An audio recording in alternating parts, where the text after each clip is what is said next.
আল্লাহ কোরআন শরীফে বলেছেন, এই আয়াতে কারিমার অর্থ বলছি, আল্লাহ রাব্বুল আলামিন ফেরেশতাকুলকে সঙ্গে নিয়ে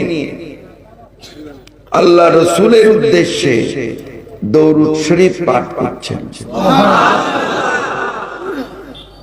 তো দরুদ শরীফ এর মধ্যে কি আছে? দরুদ শরীফের মধ্যে আছে আল্লাহ রাসূলের প্রশংসা। কত বুঝতে পেরেছেন? আল্লাহ রাব্বুল আলামিন ফেরেশতাকুলকে সঙ্গে নিয়ে দরুদ শরীফ পাঠ করছেন, অর্থাৎ আল্লাহ রাসূলের প্রশংসা করছেন, দরুদ পাঠ করছেন।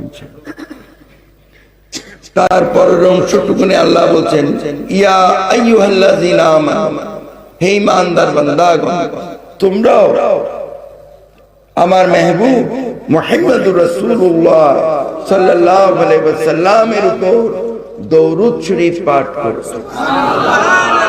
ওয়া সাল্লিমু তাসলিমা, অতি উৎকৃষ্টভাবে যথাযথ সম্মান প্রদর্শনের মাধ্যমে তোমরা আমার রাসূলের উদ্দেশ্যে দরুদ শরীফ পাঠ করো।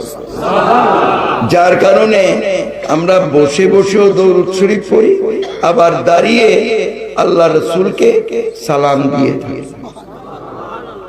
কথা বুঝতে পেরেছেন? তো সুতরাং দরুদ শরীফ পড়লে আল্লাহ খুশি হবে না বেজার হবে?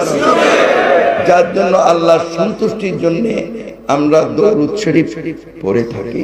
আর দরুদ শরীফের মধ্যে আল্লাহর প্রশংসা, আল্লাহ রাসূলের প্রশংসা নিহিত রয়েছে, বিধায় দরুদ শরীফ পড়লে আল্লাহ খুশি হন।